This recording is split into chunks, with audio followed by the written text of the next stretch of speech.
조선의 규범을 무너뜨린 어우동, 왕족의 며느리에서 죄인으로 어우동의 금기와 사라. 조선 성종시대 왕권은 강했고 유교 윤리는 절대적이었습니다. 모든 여인은 조신하고 순결해야 했으며 사회는 오직 남성만을 위한 질서로 움직였습니다. 그러나 그 철벽 같은 규범을 정면으로 깨부순 여인이 있었습니다. 그녀의 본명은 박씨. 하지만 후세 사람들은 그녀를 어우동이라고 기억합니다. 영문 양반가에서 태어나 종친 가문과 혼인한 그녀. 가문, 체면, 도덕 모든 것을 지키며 살아야 했던 여인이었습니다.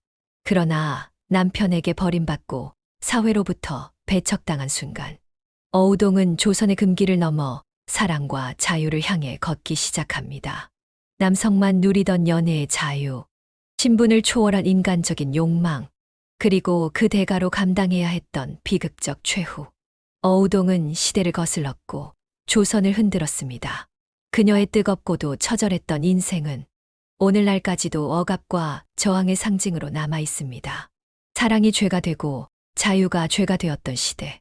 과연 어우동은 죄인이었을까요? 아니면 자유인이었을까요? 조선 금기의 벽을 뛰어넘은 한 여인의 생애. 지금부터 함께 따라가 보겠습니다. 구독과 좋아요, 알림 설정 잊지 마세요. 조선시대의 숨은 진짜 이야기가 지금 시작됩니다. 명문가에서 태어난 어우동. 어우동은 조선 한양, 이름난 양반가인 박윤창 집안에서 태어났습니다. 그녀는 어려서부터 양반가 규율 속에서 철저한 교육을 받으며 자랐습니다. 문자 하나, 행동 하나에도 품위를 지켜야 했고 말투와 걸음걸이조차 규범 안에 맞추어야 했습니다. 그러나 어우동은 단순히 틀에 박힌 교수로 성장하지 않았습니다. 그녀는 천성적으로 총명했고 지적 호기심이 왕성했습니다. 어린 시절부터 한시와 사서삼경을 능숙히 읊었고 시문을 지으면 어른들조차 감탄할 만큼 탁월한 문학적 감수성과 언변을 지녔다고 전해집니다. 뿐만 아니라 어우동은 빼어난 외모로도 주목을 받았습니다. 새하얀 피부, 또렷한 이목구비, 가늘고 긴 손가락, 고운 자태에 이르기까지 당대 최고의 미모를 지녔다고 평가받았습니다. 그녀가 한 번 웃으면 온 주변이 환해졌고 그녀가 걸으면 사람들의 시선이 저절로 따라갔다고 전해집니다. 그런 외모에 걸맞게 그녀는 춤과 가무에도 뛰어났습니다. 가야금을 능숙히 다루었고 청아한 음색으로 시조를 읊으면 듣는 이들의 마음을 단번에 사로잡았습니다. 어우동은 그야말로 지성과 미모, 예술적 감각을 두루 갖춘 조선 최고의 교수였습니다. 하지만 그녀는 단지 부러움의 대상이 되는 것에 만족하지 않았습니다. 내면 깊숙한 곳에는 타인의 시선에만 갇혀 살고 싶지 않은 조용하지만 단단한 불꽃이 자라고 있었습니다. 겉으로는 고요하고 단아했지만 그녀의 눈빛에는 남모를 갈망이 서려 있었습니다. 누군가 정해놓은 틀 안에서 순응하기를 거부하고 자신만의 삶을 향해 걸어가려는 조심스럽지만 강렬한 열망이 이미 그녀 안에서 자라나고 있었던 것입니다. 이후 어우동은 조선이라는 거대한 성리학 사회의 금기를 정면으로 부수며 역사에 영원히 이름을 남기게 됩니다. 명문가 혼인, 그러나 부서진 인생. 어우동은 성인이 되어 종친 가문 출신인 이동과 혼인했습니다. 이동은 세종의 아들 효령대군의 손자로 왕족 혈통에 가까운 명망 높은 가문 출신이었습니다. 표면적으로는 모두가 부러워할 만한 결혼이었습니다. 왕족과 양반가의 결합, 사회적 지위와 체면을 모두 갖춘 완벽한 인연처럼 보였습니다. 하지만 현실은 냉혹했습니다. 이동은 가문의 명예와 자신의 정치적 입신양명에만 몰두했을 뿐 어우동에게 진심 어린 애정을 기울이지 않았습니다. 겉으로는 부부였지만 두 사람 사이에는 말할 수 없는 공허가 점점 깊어져 갔습니다. 설상가상으로 이동은 술과 향락을 즐기며 기생들과 어울리는 데 열중했습니다. 밤마다 기방에 드나들며 기생과 사랑을 나누는 남편을 보며 어우동은 깊은 배신감과 고통에 시달려야 했습니다. 조선 사회에서 여인은 오직 정절로 존재를 증명해야 했습니다. 남편이 외도를 하더라도 아내는 침묵하고 참고 견뎌야만 했습니다. 그러나 어우동의 심장은 그렇게 죽어가는 것을 가만히 받아들일 수 없었습니다. 마음속에서는 끝없이 울분이 끓어올랐지만 당시 여성이 이혼을 요구하는 것은 사실상 불가능에 가까운 일이었습니다. 여성이 남편을 버리는 일은 상상조차 할 수 없는 중죄로 여겨졌기 때문입니다. 결국 결정을 내린 것은 이동이었습니다. 이동은 집안 체면을 지키기 위해 오히려 어우동을 출거시켜 내쫓아 버립니다. 버림받은 여인.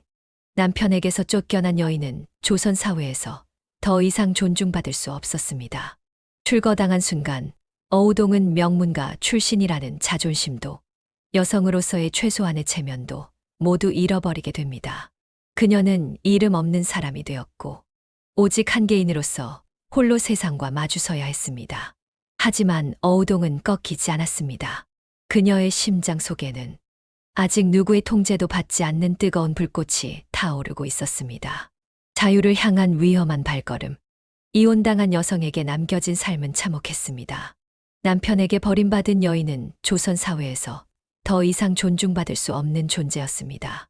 친정에서도 부담스러운 존재로 여겨졌고 재혼은 거의 불가능했으며 어디서도 환영받지 못했습니다. 하지만 어우동은 운명을 받아들이지 않았습니다. 그녀는 철저히 구축된 유교, 사회의 질서를 거부하고 스스로의 삶을 선택하기 시작했습니다.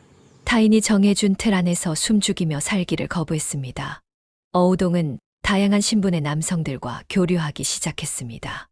종친, 양반, 중인, 심지어 노비까지 그녀에게 신분의 경계는 아무런 의미가 없었습니다. 그녀는 사람을 사랑했을 뿐이었습니다.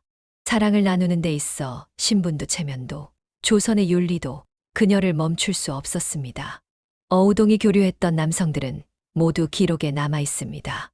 왕족 혈통인 이동이 그녀의 남편이었고 수산수 이기 역시 어우동과 관계를 맺다 간통 혐의로 유배를 당했습니다. 내금이 구전 문과에 합격했던 하규 홍찬, 생원 이승원, 서리 가미향과 오종년, 그리고 전이감 생도였던 박강창도 모두 어우동과 깊은 관계를 맺었던 인물들입니다. 박강창은 심지어 자신의 팔뚝에 어우동의 이름을 새겼습니다. 심지어 양인 이근지, 노비 직업이와도 어우동은 사랑을 나누었습니다. 그녀에게 신분은 단지 껍데기였을 뿐 진심을 나누는 데 있어 어떤 장벽도 허락하지 않았습니다. 그녀와 엮인 이들 가운데에는 고관대작도 있었습니다. 이조판서 어유소, 사대부 출신 노공필, 김세적, 김칭, 김위, 정숙지 등 당대 최고 위층 인물들까지 그녀의 이름과 얽혔습니다. 이들 중 일부는 무고 판정을 받았지만 어우동을 둘러싼 소문은 이미 한양 전역을 뒤덮고 있었습니다. 어우동은 거리에서 소박한 연정을 나누기도 했고 술자리에서는 시를 주고받으며 기품 있는 교제를 이어갔습니다. 때로는 은밀하게, 때로는 대담하게 자신이 억눌러왔던 갈망을 풀어냈습니다. 조선 사회에서는 상상할 수도 없는 파격이었습니다. 조선은 남성의 방종에는 관대했지만 여성이 자신의 욕망을 표현하는 것에는 잔혹할 정도로 가혹했습니다. 그러나 어우동은 두려워하지 않았습니다. 그녀는 자신이 살아있다는 것을 증명하듯 사랑을, 자유를 탐닉했습니다.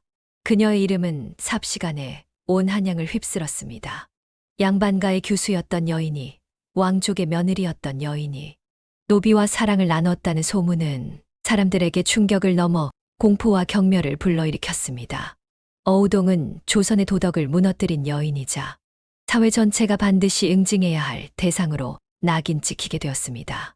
하지만 그녀는 알았을 것입니다. 자신의 선택이 가져올 결과를. 그럼에도 어우동은 거침없이 자신의 길을 걸어갔습니다. 비록 그 끝에 어떤 비극이 기다리고 있을지라도 어우동과 성종, 사실과 설, 후대 설화에 따르면 어우동은 성종과도 밀접한 관계가 있었다는 이야기가 전해집니다. 그러나 이는 명확한 사료에 의해 입증된 사실은 아닙니다. 공식 기록에는 성종과 어우동의 직접적 관계를 뒷받침할 증거가 없습니다. 다만 그녀가 당대 권력층과 가까운 남성들과 교류했으며 그것이 성종의 노여움을 더욱 키웠다는 해석은 가능합니다. 어우동은 단순한 여인이 아니라 왕실의 체면과 조선의 윤리 질서를 위협하는 존재로 인식되기 시작했습니다. 체포와 극형, 성종은 결단을 내렸습니다. 나라의 기강을 어지럽히고 음란한 풍속을 퍼뜨린 죄. 1480년 어우동은 간통 및 풍기물난 혐의로 체포됩니다. 당시 조선 형법상 간통죄로 여성을 사형에 처하는 것은 불가능했습니다. 하지만 성종은 사회 기강을 바로잡기 위해 중국 대명률의 일부 조항을 억지로 적용해 특별히 사형을 명령합니다. 어우동은 결국 교형에 처해졌습니다. 왕족 가문의 며느리였던 여인이 사회적 파문 끝에 극형에 처해진 초유의 사건이었습니다. 참고로 왕족 여성 최초 처형이라는 표현은 신중해야 합니다. 어우동 이전에도 왕족 관련 여성의 처벌 사례는 있었지만 어우동은 그중 가장 널리 알려진 사례로 기록되었습니다. 죽음과 이후 어우동은 최후까지 당당했다고 전해집니다. 그러나 웃으며 죽었다는 이야기는 후대 소설적 각색입니다. 조선왕조실록 등 공식 기록에서는 형벌 집행 장면을 매우 간결하고 건조하게 서술합니다. 어우동은 왕실 체면을 손상시킨 죄인으로, 시대의 금기를 깬 여인으로 그 짧은 생을 마감했습니다. 한편 그녀와 관계했던 남성들은 대부분 가벼운 처벌을 받았습니다. 유배형, 장형 등으로 끝났으며 어우동만이 유일하게 극형에 처해진 것입니다. 이는 조선 사회의 이중적 도덕 기준을 여실히 보여주는 사례이기도 합니다. 후대에 남은 어우동. 어우동의 이름은 쉽게 사라지지 않았습니다. 후대에는 소설, 민간, 설화, 연극, 영화 등을 통해 자유로운 여성, 시대를 거슨 영혼으로 재해석되었습니다. 사랑을 찾아 금기를 깬 여인이라는 이미지는 사실 엄밀히 말하면 후대의 문학적 해석입니다. 사료에는 어우동의 내면, 심정이나 자유에 대한 명확한 기록은 없습니다. 다만 그녀의 파격적인 행보가 후대인들에게 무언가 저항과 자유의 상징처럼 느껴졌던 것은 분명합니다.